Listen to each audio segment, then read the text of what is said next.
Hello and welcome to the Tech for Climate podcast. I'm Guillaume, your host, and each week I'm fortunate to share with you stories from climate tech founders, investors, and corporations sharing their unique insights into this fast-moving industry. Eventually, like me, you will learn, discover, and get inspired by those unique men and women who are contributing to the fight against climate change, and I hope it will help you to take a step in this formidable movement. So before we start, I just want to share a few words about us, as this podcast is just the tip of the iceberg of what we do at Startup Basecamp to support the climate tech movement. Our mission is to accelerate capital deployment towards climate tech founders, allowing them to focus on scaling their solutions. How do we do that? Every day, we help founders access to resources and connection and gain the visibility they need to expand their growth. We do this in a number of ways with a membership platform, a Slack group with a growing number of founders, investors, and experts from around the world. And recently, we went one step further with the matching services to connect founders with top climate tech investors. Keep in mind that we are able to do all of this thanks to the support of our listeners and our members. So please like and subscribe, share one episode with a friend, join a community, and if you haven't already done so, make a small donation to support our work. It really means the world to us. And now, enjoy the show!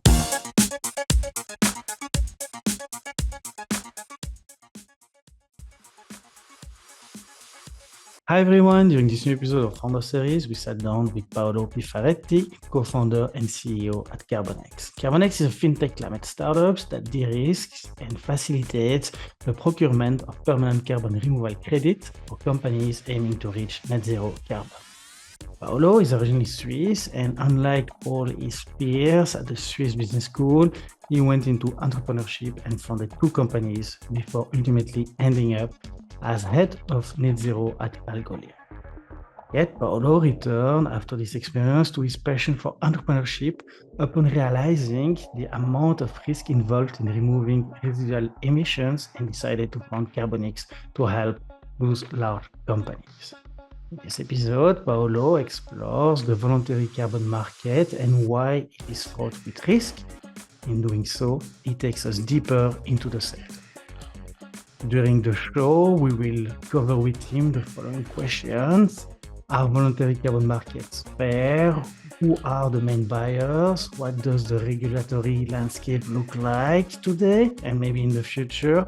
What solution has Carbonx created to address the challenges of this market, and how does it work? In the second part of the discussion, Paolo talks about how to tackle FOMO as a founder and what content you should consume to counter that. Paolo, welcome to the show. Hi, Paolo. Welcome to the Tech for Climate podcast. I'm super happy to have you here with us today.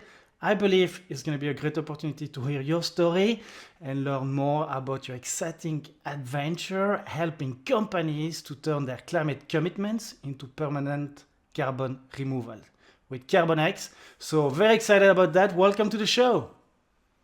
Hi, Guillaume. Pleasure to be here. So, you know the format of the show. We like to start with a 30-second introduction about the guest company. So if you could give us that would be fantastic. Absolutely. So, Carbonx is a fintech climate company, and we de-risk and facilitate the procurement of permanent carbon removal credits for companies aiming to reach net zero carbon. And so, So what let's we start. do is that we make sure that, yeah, sorry. No, go ahead. I thought you were done with the 30-second intro. I was like, wow, that's fantastic. Even in 10 seconds, he's able to do it. But please give us a little bit more No, no, details no, no. if you wish That for. is it. That is it. It's all good. It's all good.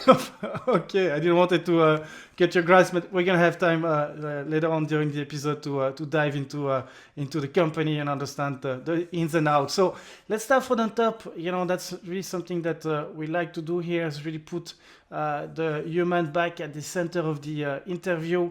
You are successful founders, but would love to know a little bit more about you as a person, your story, your background. I mean, what are you passionate about? What do you love to do besides building Carbonx?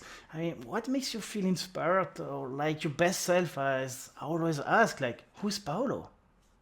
It's a great question, and to be honest, I think what I'm truly passionate about is history and geopolitics, and it's somewhat, of course, influenced the reason why I decided to kickstart this initiative.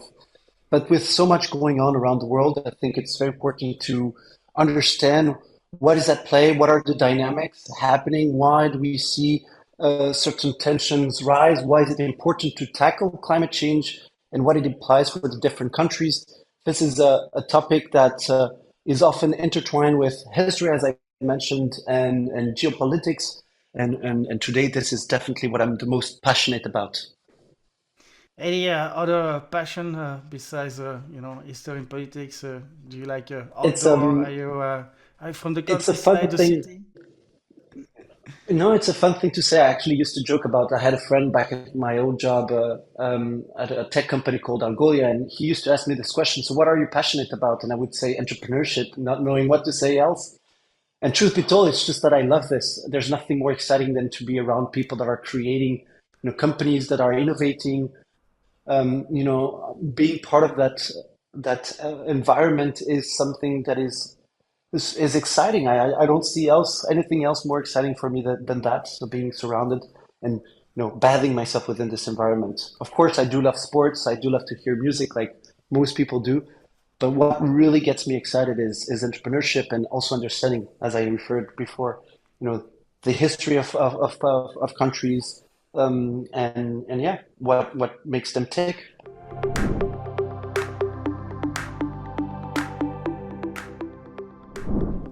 So tell us a bit more about your previous work and life experience before the launch of Carbon X. I mean, what did you learn along the way that in a way you would not have if you had a different journey? I mean, what do you believe gave you maybe this one or two pieces of experience that give you an edge to start the firm?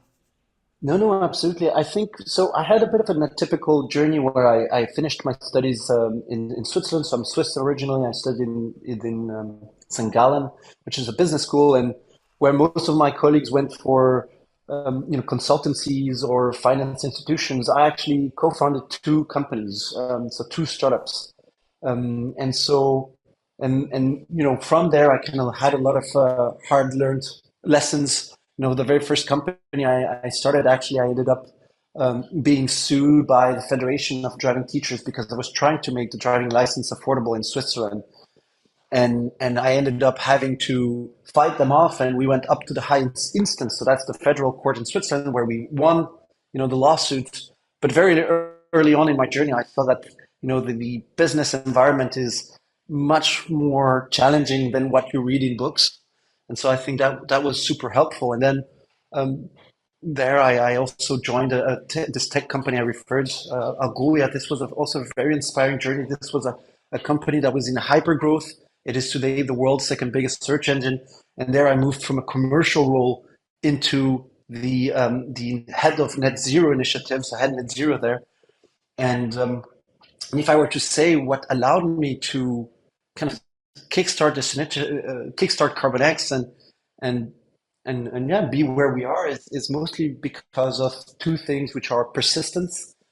A lot of what I've done or managed to achieve is thanks to persistence, and of course the other one is um, stark or brutal realism. I'm a very pragmatic person.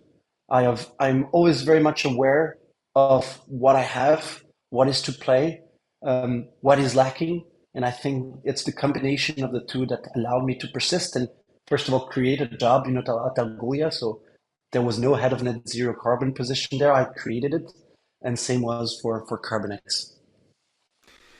So one question that we always ask in the show as well is like for the speaker in itself, we'd love to understand a bit more, like if you had any like aha moment or some experience that you would define as such that in a way gave you this drive and this fire to really jump into the climate tech industry? I mean, you mentioned your role at Algolia as a, in creating that Exactly. role in the net zero, but do you have any other like experience that really like felt for you? Okay, this is really where I want to put and commit fully my time right now. It's a very good question, and to be honest, it came from my experience. So going through the motions with Algolia, that I realized there was a need for a player to secure and de-risk permanent carbon removals for companies. And maybe to give a bit of context, when a company aims to reach net zero carbon, it needs to, one, measure its carbon footprint, so scope out its emission. This is already a very complex task in itself. Then it needs to set up ambitious reduction targets.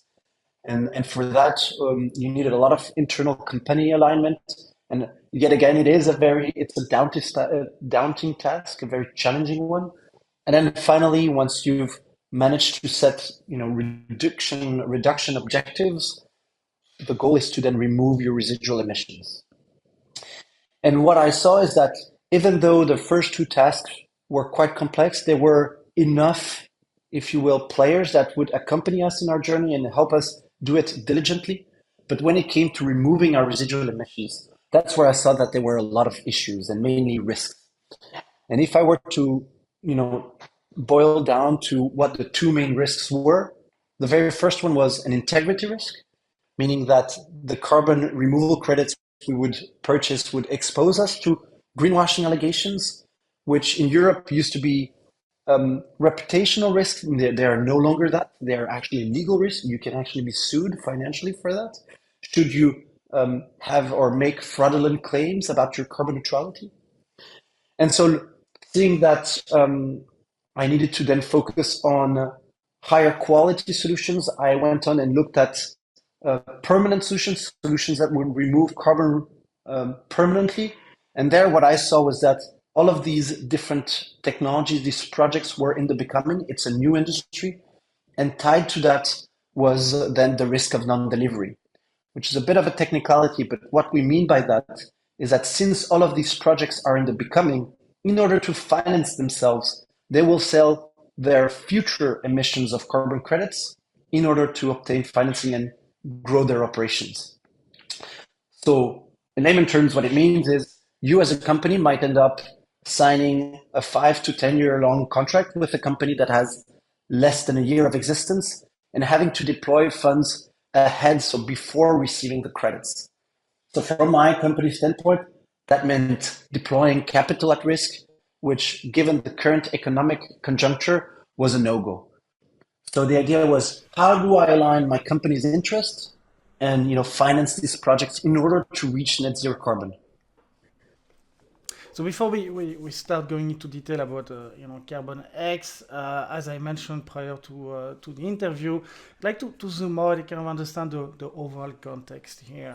Let's try to get your overview on the so-called voluntary carbon market today, and maybe to put things back into perspectives, to refresh our audience.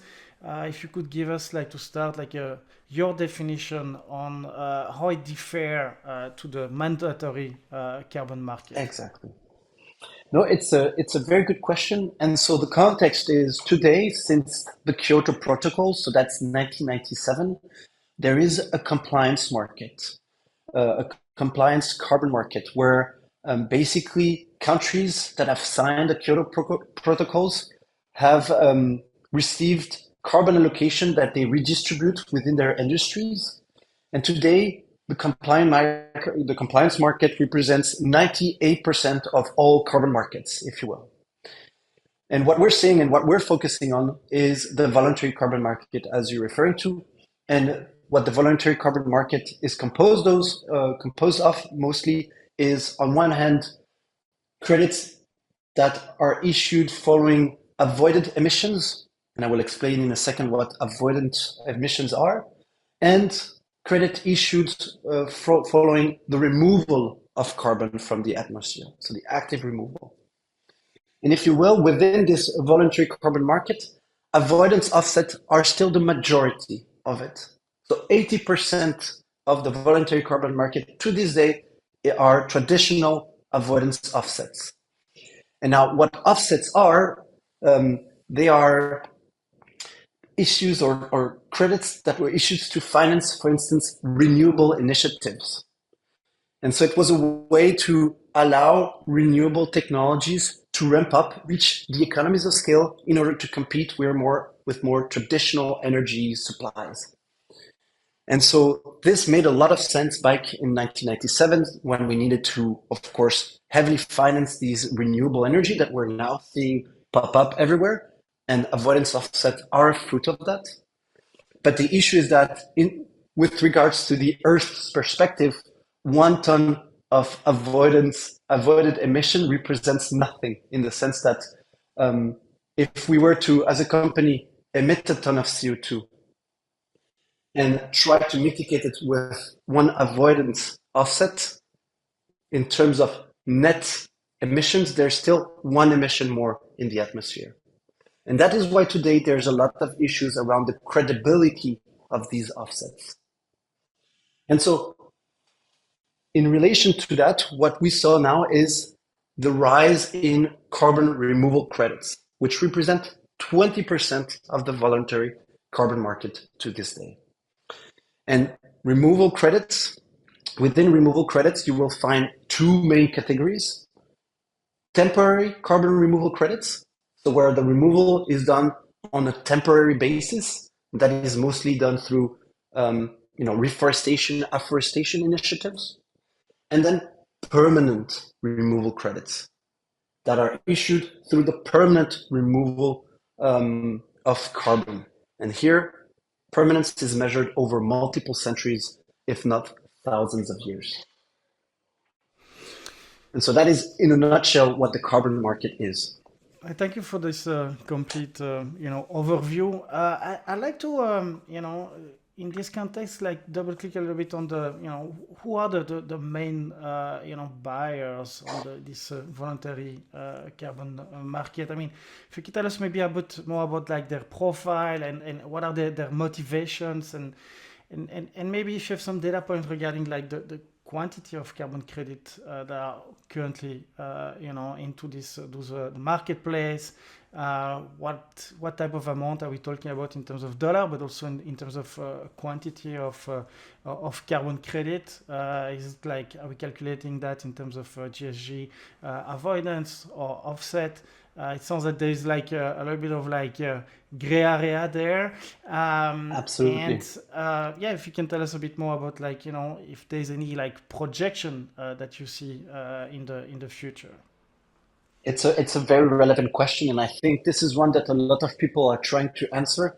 Today, the voluntary carbon market is still a nascent market, especially if we look at permanent removal. So very hard to get numbers and updates as to how big the market is. But there was recently a report shared by BCG. And if you will, today, the voluntary carbon market represents approximately $2 billion versus the $850 billion that the compliance market is. And that gives you a bit of an idea of how big the compliant market is as well. But within, of course, this voluntary carbon market, a big majority, of course, are these traditional offsets and nature-based removal credits. So it's still very unclear as to really how many permanent removal credits there are available.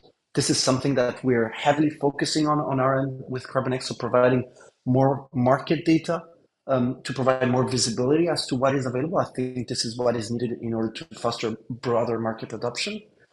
But to give you a bit of an idea, when it comes to actual buyers, today there are no specific buyer profiles, if you will. It is true that there is a strong interest from heavy emitting industries, especially for the more traditional types of offsets, because these are the ones that fall under scrutiny and that are in need of capital, and so in order to decrease their cost of capital, will invest in some kind of ESG initiatives, which most of the time translate into traditional offsets. And maybe here I introduced a bit of a technicality.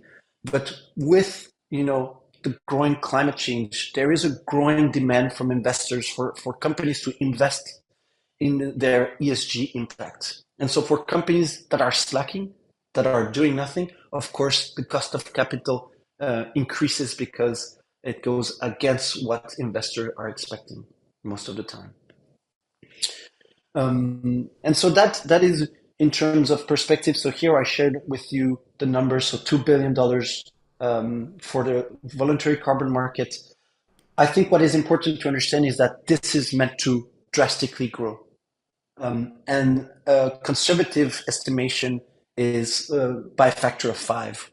So normally, by the end of this decade, the voluntary carbon market will represent approximately $10 billion.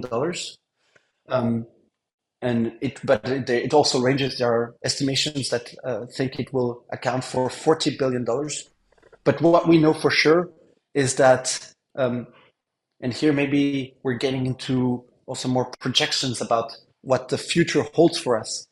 And I'm going to give you a hot tip.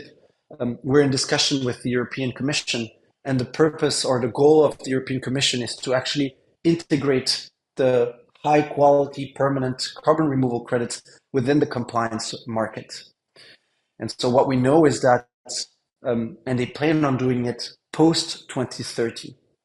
And so what we know is that should the carbon removal credits integrate the compliance market, we would of course see an explosion in value within this market. So definitely looking more at $40 billion as a conservative estimate.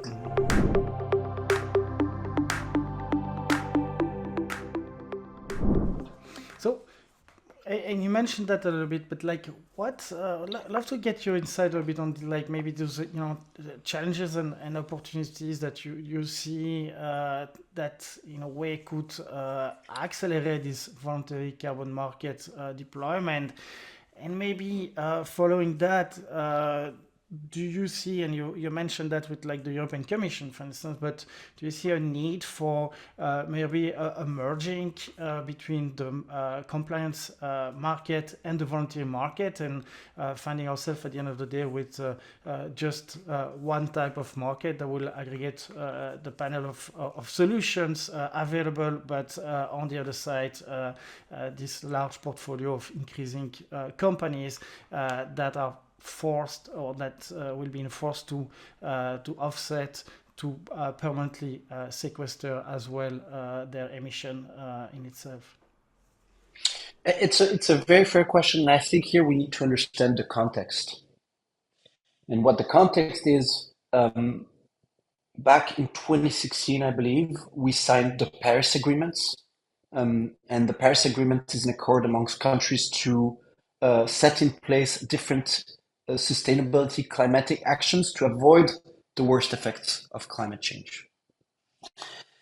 And so, based on the Paris Agreements, in order to stay within the limits that we've set for ourselves, which is a 2 degrees increase versus our pre-industrial times, we need to heavily invest in carbon removal, even if we manage to reduce by 80 to 90% our emissions. And so the context is, should we manage to reduce our carbon emissions by 80% by the end of 2050, we should remove at least 10 gigaton, that is 10 billion tons of CO2. And so today, what the European Commission is doing, and so are other entities, agencies throughout the world, is to find a way to rationalize the financing and the scaling up of these industries to remove these 10 billion tons of CO2 per year. And so these are the dynamics today that we're seeing. So the reason why we're seeing carbon removal markets integrate the compliance or potentially integrate the compliance market is because the European Union or the European Commission wants to start financing these initiatives so that we may reach the scales needed to avoid the worst effects of climate change. This is the context. Do you see any type of regulation that today, in a way, is missing to really accelerate that adoption of the market? If you had like the opportunity to write any regulation at the European level or maybe at the US level, which one do you think would be missing today to really like accelerate that? And maybe in that context as well, how do you see the difference between the US market or North American market and the European market in itself? So it's a very interesting, and the reason why I think what highlights truly that this is a nascent industry is because for the very first time we saw a suggestion of a new piece of legislature appear a few months ago. So that was end of 22, coming from the European Commission. And that piece of legislation or that proposal for legislation is called the CRCF, the Carbon Removal Certification Framework. And it is actually the desire from the European Commission to start setting, if you will, a framework for these high quality carbon removal carbons to integrate the compliance market. So they need to set the basis so that they may start to certify projects and therefore start to certify carbon credits and then eventually integrate them within the compliance market. So that is from a legislative point of view. There is nowhere else where we see any other country so far proposing anything at this stage or to this level. So Europe is very much leading the way when it comes to carbon removal in carbon markets. On the other hand, in the United States, what we saw is the IRA. Um, and what the IRA is, the Inflation Reduction Act, is basically a financial package to boost the industries fighting climate change. And it's approximately, and I might be wrong here, but I think it is 270 billion dedicated to these projects or industries fighting climate change. And if you will, part of that, of course, is going towards the carbon removal industry. And so on one hand, it's created a huge incentives for most carbon removal projects to relocate in the America in order to benefit from these investments. But the funny thing is that the people that are most likely to buy them first, or the companies that are most likely to buy them first, are in Europe, given the upcoming regulations. Because here, of course, and I think this is something I haven't mentioned yet, um, but typically a traditional offset in the voluntary carbon market costs anything between $2 to $10 approximately. When we look at permanent carbon removal credits, it ranges greatly from $200 a ton to even multiple thousands a ton, depending on how innovative the technology is. And so for a company to invest into these technologies, there needs to be a strong rationale. And so that's where regulations come into play. And so that's what I meant with, if you look at the dynamics, on one hand, you have the United States providing funding to scale the industry, to create incentives to build these technologies in the United States. And on the other, you have the European Commission finding ways to rationalize the purchase of these much needed carbon removal credits. So I like to zoom in a little bit more into this carbon credit providers and the technology more on the permanent carbon credit sequestration. I like to understand, according to you, because you have been digging into this interesting and exciting and promising world in itself. What are the top three most exciting or effective solution out there in terms of carbon sequestration? I mean, if you can give us like a overview of maybe like how do they work, where can we find them today, where what's the current state of development, and if you have any, like maybe a few data points regarding the Absolutely. potential of capture of greenhouse gas and storage for those one, two, or three technologies. Absolutely. And I think it's going to be hard to keep it to three, but if you mind, I'll keep it to four. And that is, we're extremely excited about four main carbon removal pathways. The very first one is the direct air capture. I think this is something that a lot of people have been hearing about. a lot thanks to this Swiss company called Climeworks operating out of Iceland, where you basically have huge machines sucking up the air, so fan-like machines sucking up the air. And within these machines, you will find chemical sorbents that will capture the molecules of CO2, carbon, sorry, liquefy them and send them 10,000 meters below the ground and effectively mineralize them. So turning this liquid carbon into rocks. So permanently removing CO2 over multiple thousands of years. So this is of course one of the, I think, most promising, most interesting removal pathways. It is not yet mature. It is in development. Where we're seeing most projects start delivering, tons or credits is by 2024. We've covered approximately 21 of them. And here, what is quite interesting is these removal pathways need or require very little land use compared to other solutions. And once we fix the energy needed input problem, we'll be very scalable. We'll be the ones most likely to deliver the much needed gigaton scale removal. Then another removal pathway that is of interest today and that is much more mature and that will be delivering high amounts of credits in the next few years, starting off this year, is what we call bio-based with long-term storage. And that is mainly methods using biomass and, if you will, turning it into or concentrating this biomass into concentrated and stable carbon through different technologies, leveraging pyrolysis, for instance, if we look at biochar or bio, or even kelp sinking. Yeah, and here I'm thinking about our dear friends from Running Tide. And so basically, it's anything where the sequestration, the capture is done through photosynthesis and then turned into liquefied carbon, if you will, or there's again different methods to then permanently store it. And here, when we look at bio-based solutions, the capture, the sequestration is done over multiple centuries and thousands of years. Now, what is very exciting about this place is, as I mentioned, they're already in a capacity to deliver a lot of tonnages. We're talking hundreds of thousands of tons in the next few years. And they also come at a very interesting pricing point.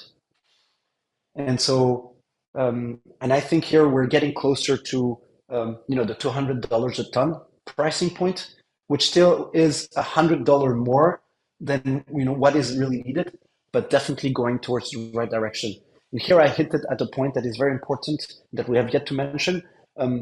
There's been a lot of studies around what is the ideal price point for market-wide adoption of permanent carbon removal, and that price point is $100, which is more or less aligned with today's EU emission trading system, which is the price for the compliance market.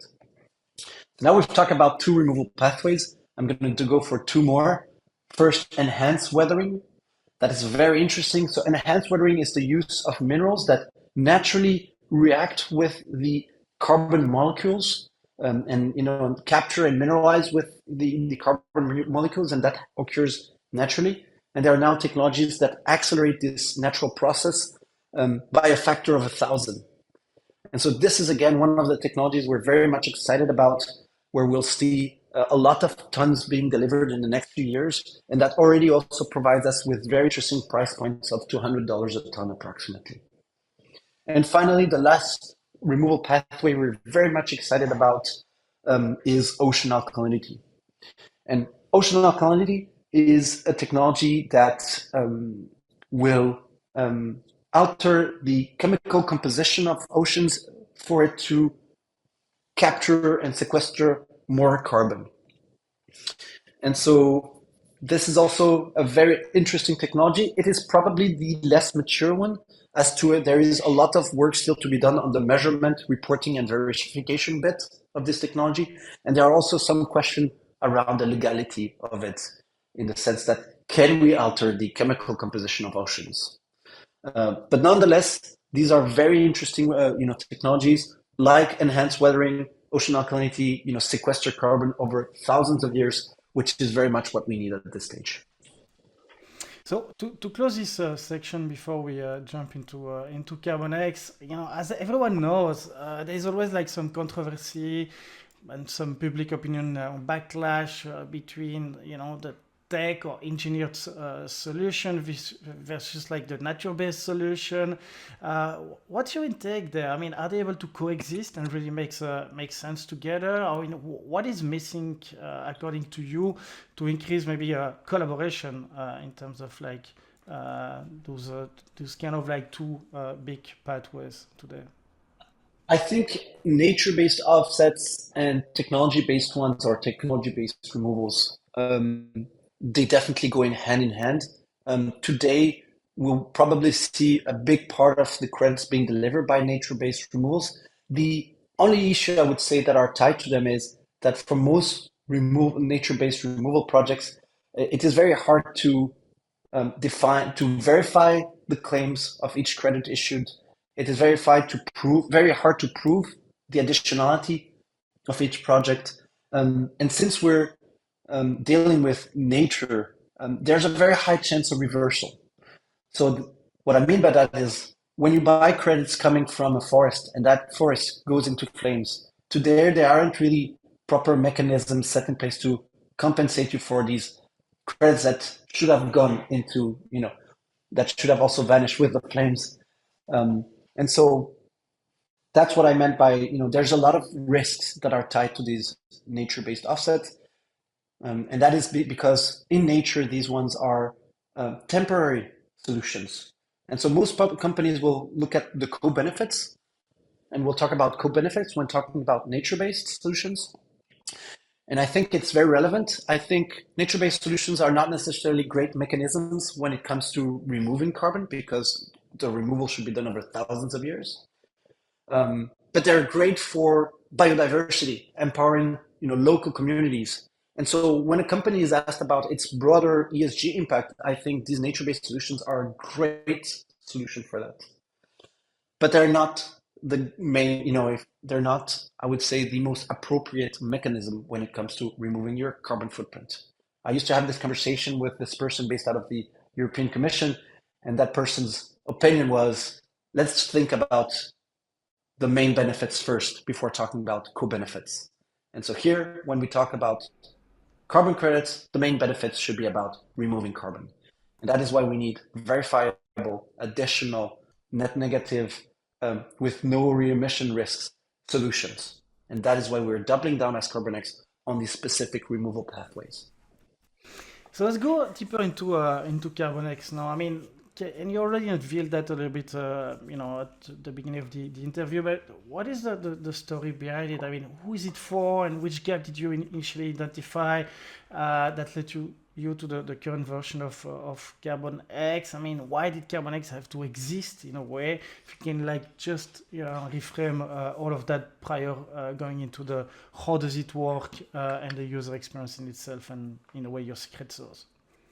Absolutely. So again, what is Carbonx? Carbonx is an intermediary. We secure carbon removal credits for companies and permanent carbon removal credits for companies aiming to reach net zero carbon. And what we do is that we take care of the overall process, and it can be a quite demanding process from sourcing projects. And as you can see, since there are no clear registries or marketplaces, there's a big work to be done in identifying all of the different projects within the removal pathways, understanding what are the delivery dates, the available tonnages and prices. And so a big part of what we do, work ahead is getting all of this updated information available. And then a second bit is, of course, securing the contracts. And where most companies today would have to secure individually, contracts with each of these projects, what we allow companies to do is to sign a single contract with us while we secure, projects for them. And we will take on the risks of actually getting into contracts with all of these different projects. And why are we able to do this? And this is where our secret sauce comes in. It's because first we work with third parties to vet the integrity of each project. And here we talk about the technological integrity of each project. So we make sure that each of the projects we work with are integral and cannot expose us to greenwashing allegations. They do remove carbon permanently. And then we evaluate each of those projects' capacity to deliver the credits over time. And that continuous evaluation is done internally. We've developed our own risk assessment framework that allows us to assess the risk of non-delivery and potentially mitigate it should we, for instance, identify that a project is in a capacity or is at high risk of non-delivery by adding new projects to our own portfolio. So Because, yeah, sorry. no, go ahead. But I think we'll double click a little bit on Exactly. the certification and like how do you ensure the risk of delivery a little bit later. I like to just step back and imagine I'm working for a large European corporation. On the net zero department, maybe I'm the head of. Yes. I like to find ways to offset, or not offset, but really like remove the emission that Absolutely. we're working hard on that. So if you can tell us, like, when I get in touch with you guys, like how the process works, if you could walk us through the process. What are the type of credit that you can offer me to purchase? Like, how do you collect them? And you mentioned that you already do the contract, but if you can go a little bit more into detail for me as a buyer to understand that. How do you price them as well, and how do you ensure this level of certainty that they will be able to provide all of that? So help us to visualize a bit like the process in a very simple manner using maybe an example of one of your customers without naming it, but just to really make it visuals for all the audience here. Absolutely. And it's fairly straightforward. There's two main ways to go about it. Either they come to us and they ask us to kind of run an RFP for them, so a request for proposal. So basically, here we will align on what are the removal pathways they want to focus on and set specific requirements. It can be based on geographies, it can be based on delivery dates or price points, and then run this RFP with all of the different projects we work with. And here we will then take care of the overall process, as I mentioned, from securing the projects to actually delivering the credits and making sure they're included within the registries, etc. Another approach that we have is for companies, and this is typically for companies that are working on a tighter time schedule, if you will, is they come directly to us with a specific amount of tonnages in mind, and they then ask us to, according to the first conversations we have, to rapidly provide them with a portfolio of projects. And so this is what we will do. We will then align on what the specific, again, are. So what are the delivery dates? What are the amounts of tonnages needed? Are there specific needs in terms of removal pathways? And then once we have that all in place, we will then assign a singular contract with that entity, and we will take care of the rest with the other projects. And the great thing is that we're in a capacity to do this or have a turnaround that is very short turnaround from first conversation to end of or signature of the project. We're looking at it less than a month, which is very hard to do given the fact that it's a very dispersed industry. Mm-hmm. So how long did it take you guys and your team to put together this first prototype? And if you can maybe share with the audience what were the initial challenges that you faced, how did you overcome them, and maybe today what keeps you up at night? Yeah, it's a very much market-based approach. It came from the need I had with Algolia, where we definitely needed, sometimes just to remove our residual emissions. And there I saw that, of course, there were no solutions that would, mitigate the two risks I mentioned. So this integrity risk and this non-delivery risk. And so it is coming from that I decided to then, start this initiative and therefore, vet for each of the projects and guarantee the integrity of each of the projects we work with. And then through our active monitoring of each of the projects, guarantee the delivery of the credits. And so that's the approach we took. And today, I think what is very hard or what is quite challenging is there's a growing trend. There's more and more companies wanting to remove their carbon footprints. And their expectation is that this is a spot market, meaning that the credits are widely available, which is not the case. This is an industry in the becoming. So for the most part, these carbon removal projects will sell their future emissions of carbon credits. And so aligning interests between companies and the reality of the market is a challenge, and it has a lot to do with education. Um, and today, this is what we spend most of our time on. And so when people ask me, what am I doing?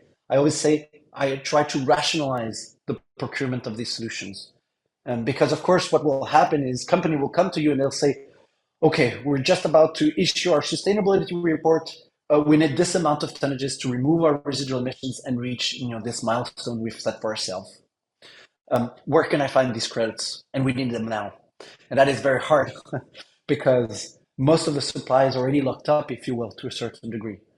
And so it's what we do is then is a heavy work of contacting, and that's why we have this continuous communication with all of these projects is then rapidly identifying the project we know are in a capacity to deliver those tonnages and deliver them as soon as we can to these buyers.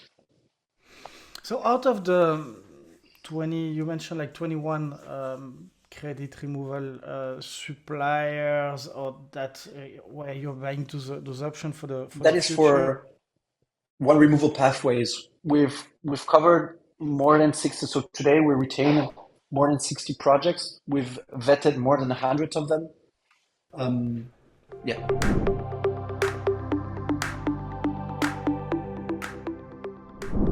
So out of those, then therefore, like those 60 projects that you guys selected and vetted, I'd like to understand how long does it take to vet them? How is the initial contact and relationship with those early stage companies? Do you see one or two companies that are already more mature? I mean, you mentioned Climeworks, but I was hearing the other day that some capacities that is actually deployed today in Iceland is like the equivalent of like 800 cars on the road for a year, which is It's still not way much. far from what we need and what probably you're trying to expect in the future. So, do you see any like of those companies already like a bit ahead that comfort you and that allows you to aggregate and package them those credit for your client and future client? Yes, and I'm sorry, this was a bit of a long question. What was the first bit of your question that I wanted to answer first? No worries. The initial was like, how is this process work in terms of like vetting those early stage Yes, companies? How was the absolutely. initial reaction? And then if you see out of those companies that you vetted, and you mentioned 100 of them, 60 have been retained there. Hmm. Do you see any like advanced technology? You mentioned at the beginning of Absolutely. the show, fork type or path are very exciting right now. I guess Hmm. some of them might be in there. Absolutely. It's a very relevant question. And I think this is a great thing about permanent carbon removal projects is that for the most bit, it's very easy to, or it's easier to verify each of those projects. Because when, for instance, if you take direct air capture, when you have actually this liquefied concentrated carbon, you can actually measure how much is being sent, 10,000 meters below the ground. So a great thing about focusing on this side of the industry is verifiability is not so much of an issue. And here, what we do is that we work with third parties that are not your traditional verificators. And here, of course, I think there's a lot to be said about maybe last week's post about the Guardian, where one of the traditional verifiers kind of got a lot of limelight for some quote unquote bogus projects, if I can put it that way, or quote the article. And so what we do is that we work with these newer verificators that are all science backed, to make sure that the projects are integral. And then going back to your second part of the question, so how does the initial sourcing goes? I have to say, for the most part, it's a bit of a tedious process, um, and that is because it's very hard to get a good glimpse as to what the reality of the land is. These are all up and coming companies, and they will sell you what their vision is, without, and it's very hard to get to the actual truth. What is actually available at what pricing point? What justifies that pricing point? And this again comes from my own experience going through the motions with, Algolia, where I was kind of vetting all of these projects, and I saw that it was so hard, it was such an opaque process. I felt the need for a stakeholder that would bring a bit more transparency to the overall procurement, process. And so, for like most, it was a very lengthy, tedious process for us. But again, persistent paid. We kept on following up with all of the different projects. We, started building relationships with all of them, and I think also through our own persistence, um, we showed that we were a credible partner, and that we really meant to scale this industry, and that we were here to partner up with them. On one hand, what we're trying to do for these suppliers is to guarantee the demand. We're trying to find ways to guarantee demand so that these projects can then, with this guaranteed demand, obtain, project financing, obtain debt, from banks, for instance, to scale their operations without having to dilute their capital. So that's how we've been doing. So it was a very, it took time, but it paid off. And now we have a standardized approach. And I think as we're securing also these projects with clients and their voluminous projects, we're starting to come out as a very serious player in the industry. And do you see, based off all of those projects that you guys vetted, any like, I would say, type of technology or companies, if you want to share any name there, that are like further ahead in a way, and that already are able to deliver some of those carbon credits, or will do it very soon? And in which quantity are we speaking about here? No, no, absolutely. I think it will be hard to share specific names because there's quite a few of them, and it depends again on the specific requirements. However, what I can tell you is today, where we see the most mature technologies is in with bio-based solutions with long-term storage, so biochar, bio-oil, BECS solutions, and enhanced weathering, as a removal pathway. So solutions that provide this or focus on this enhanced weathering technology. And here, what is very interesting about them is that we're already seeing quite a lot of tonnages available as of this year at very interesting pricing points. We're talking $200 a ton, which is unheard of so far, given the fact that we're talking thousands of years of sequestration. Um, and what is quite interesting is that these projects, they are happening all over the world. It's not focusing on a specific region. We see them in Europe, but also North America, and we're starting to see some projects happen in Australia, North Africa, as well as Latin America. And so that's quite interesting. So last question, going back on the other side of the marketplace, on the buyer side, can you tell us a bit more? I mean, like they are buying those options that you guys aggregate and put together with the suppliers on the other side. But when you mentioned they're buying, are they like currently paying Carbonx to have access and access right on that? Absolutely. What's the percentage that they need to pay compared to the price of this credit per se? And how do you price those credit? I mean, you mentioned like this price per ton around like 200, which is quite still high, but way lower than what we are used to have right now. So who decide of the price? Is it like you guys are making in a way a deal with the carbon supplier, the carbon credit supplier, or is it really like there is other instance like influencing on that price? And so that's a very fair point. And I think here, this is where, again, we provide a lot of flexibility. You mentioned options, but we do not do only options. We do pre-purchase agreements. We do offtake agreements. The idea is to provide the companies with the contracts that they feel the most comfortable with. So here we work with the whole range of initiatives or solutions, if you will. But typically, what a company, and this is where we also de-risk procurement, is that we require no upfront financing from the company. meaning that they only pay or deploy their funds upon receptions of the credits and once these credits match the predefined criteria. So this is a very, very flexible approach for companies to make them feel comfortable. So there's no deployment of capital at risk. And today, this is a bit how we distinguish ourselves from the other suppliers, or if you will, resellers or sellers. Um, and what we have is a fixed fee. So we'll typically tell you this is the price per ton, and we'll apply a fixed fee per ton. And this ranges, of course, on the scope of the projects, the length of the contract. And so to this day, I cannot share you a specific amount of what we share or what we apply, but it is by far, and this we know from the feedback we've gotten with buyers, much less than what we've seen so far in the market.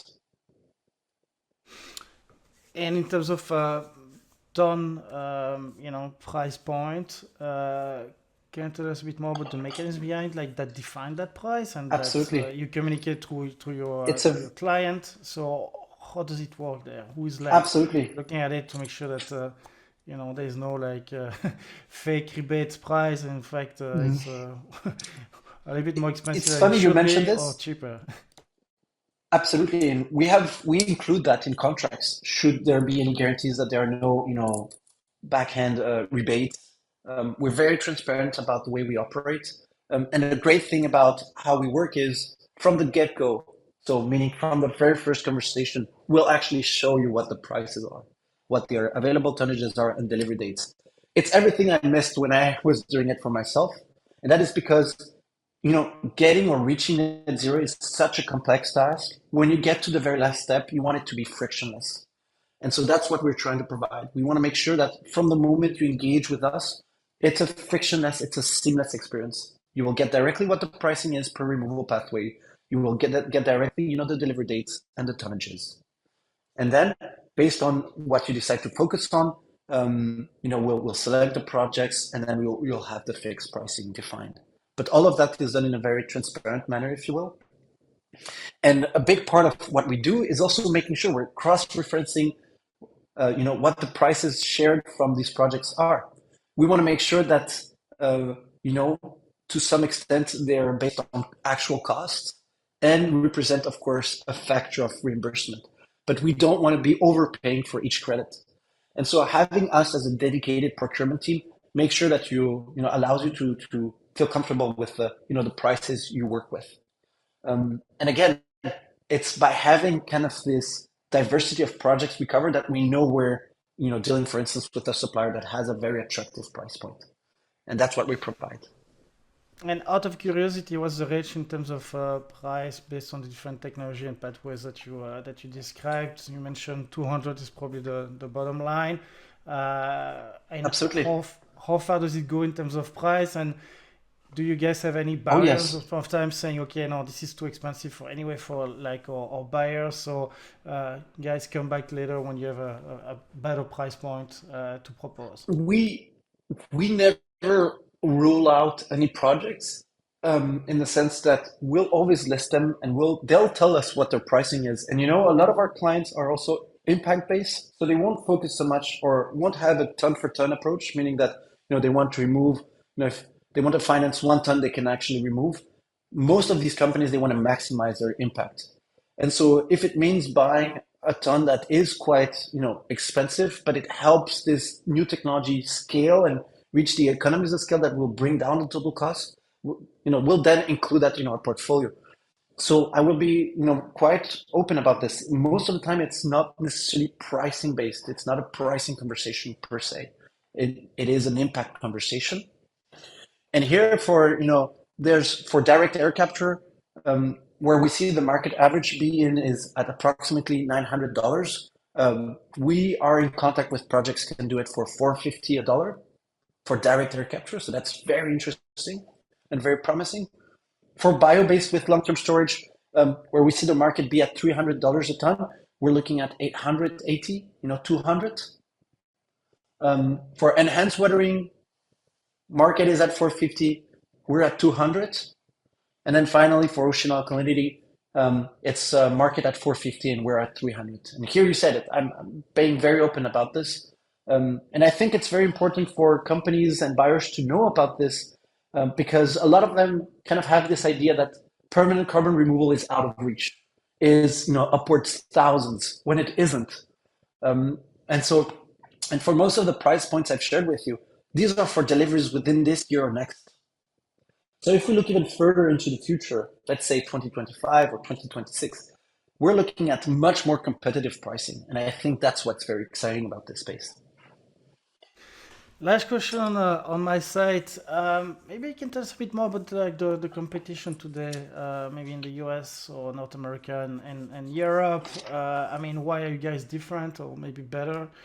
You mentioned a bit like probably this pricing and flexibility approach. You mentioned that at the Yes. beginning. Tell us a bit more about this, landscape that you're evolving there. You know, what differentiates us is, and to this day, we're probably the single player that took a purist approach in the sense that we solely focused on permanent carbon removal. And that is very important to us because it's a question of integrity. And we want to make sure that the carbon credits we procure will stand the trial of time and will stay in compliance with future regulation. So that's extremely important for us. So again, here we took, talking about brutal realism, we took a very pragmatic approach when it came to which project we would work with. Whereas if we look at where the market is or our competitors are, of course, they're where the bulk of the market is today. And here, I referred that 80% of the VCM was traditional avoidance offsets, and within the 20%, I'd have to find the figures, but it's still a majority of if we look at the removals, a majority would be nature-based removals, which we also don't do. We do not do temporary removals, which out of those 20% remaining percent is where the majority of our competitors are. And so what differentiates ourselves is truly our purist approach and the fact that we've truly focused on the procurement side of things. A lot of our competitors focus on the technological, integration bit, so making sure they can easily integrate with their own customers. And also another thing we're seeing is focusing more on the carbon removal projects themselves, so helping them get verified and certified. So they're more catering to the needs of carbon removal projects, whereas we really focus on the buyer side. And to be honest, we do see a future where we'll end up actually working with these quote unquote competitors because there's always going to be a need for an entity that also guarantees the needs of the buyers versus the sellers. And so it's just a normal thing. The market is maturing, and what we've seen work in the typical, commodity space or other market is going to be applied also in the carbon space, the carbon market. So what's next for Carbonx? So a big thing of what we're doing today is we're securing these contracts for companies. So making sure that companies can reach net zero carbon or reach their interim goals. And kind of getting to the public. Today, we're still very niche, we're still very unknown. But then the next step is as we secure, the demand, the idea is also to pair that with project financing eventually. We want to be able to finance the projects we work with in a non-dilutive manner to help them scale and reach, the volumes needed to stay in line with the Paris Agreement. We never lose sight of what the context is, what the whole goal is about, and this is what we stand for. So what's your personal opinion on the climate crisis? It's a question that I ask to each of my guests. I mean, what would be your words to people who are afraid or feeling demoralized by all the already visible consequences of climate change? Are we doomed? What would you tell them? Oof, it's a terrible question, and to be honest, it's a hard one because if we look at, for instance, Pakistan last summer, I mean, it's pretty much doom. I mean, hundreds of thousands of people died. We see this happening more and more everywhere in the world. So to a certain extent, unfortunately, there is doom already happening, and I think we all need to be very much aware of that. Nonetheless, a lot is being done. By the end of next year, we'll see the CSRD be put in place. That's the Corporate Sustainability Reporting Directive being implemented at the European level. What this directive is about is kind of measuring or reporting on each of the companies operating in Europe, broader ESG impact. And here we're finally having real factors where companies, will have to switch from a narrative approach where they've been telling us stories about what they've been actually doing towards qualitative and quantitative data. So we'll start seeing the reality of what how companies operate. And since there is a growing pressure, we'll see a lot of these companies feeling the need or starting to execute them and setting up real ESG initiatives in place. And so I am very much optimistic with regards to that. But again, I think we need to take into account that unfortunately it's already a dire time. It doesn't mean we need to stop everything. This is why we're working hard towards scaling this industry, towards making sure that permanent carbon removal becomes a reality, because we need to remove this excess carbon in the atmosphere to avoid the worst effects of climate change. But climate change is very much here. And so I think it would be a lack of respect towards all of those people that are suffering to undermine that to a certain degree. So how can our community of investors, founders, experts around the world listening to the show can help you today? I think so if you listener have a say in your company's sustainability initiative or ESG team, ask them about what they're doing. What are they setting in motion? Are they measuring their carbon footprint? Are they setting reduction objectives? Are they looking already at removing the residual emissions and holding them accountable for it? I think this is the best thing they can do. And then, of course, always have a science-backed approach. Today, we've been seeing a lot about, I just talked about narration. We've been feeding ourselves stories. And today, we see these new technologies come into play. And I think it's important that we focus on them. And so true change will come from science-backed initiatives. Any question that I did not ask you that I should have for this first part of the interview? No, I think it's a very interesting topic. I thank you for asking me. It's true that we're seeing more and more of these talks happen. I think one last thing maybe I can share that you could have asked for is where to look for information. And here today there are some very interesting figures that are allowing this topic to become public. And here I'm going to mention my dear friend Robert Hoagland. So Robert is someone that writes a lot about permanent carbon removal initiatives and projects, that does a lot for the community. And so here I would definitely have a look at what this person is doing and writing. I would also look at Carbon Gap. Carbon Gap is a think tank, an NGO that also is pushing a lot for regulations to happen. And I think true change does not come without regulation. And they also do or publish a lot of data around carbon removal projects, carbon removal regulations. And I think following them will give you a good idea of what's happening. Thank you so much, Paolo, for your time, your incredible insight in the industry. I'm super excited again to see brilliant people like you putting so much time and effort to build something meaningful that can make the world a better place. So thank you so much for joining us today. Thanks again for joining us on the Tech for Climate podcast. I hope you enjoyed the show. Stay tuned next week for more climate tech insights. In the meantime, head on over to our webpage at startupbasecamp.org, where we have lots more insights and resources for anyone wanting to get involved in climate tech. If you find our resources useful, please consider donating to support our small self-funded team. Don't forget to subscribe and share with your friends. And see you next time.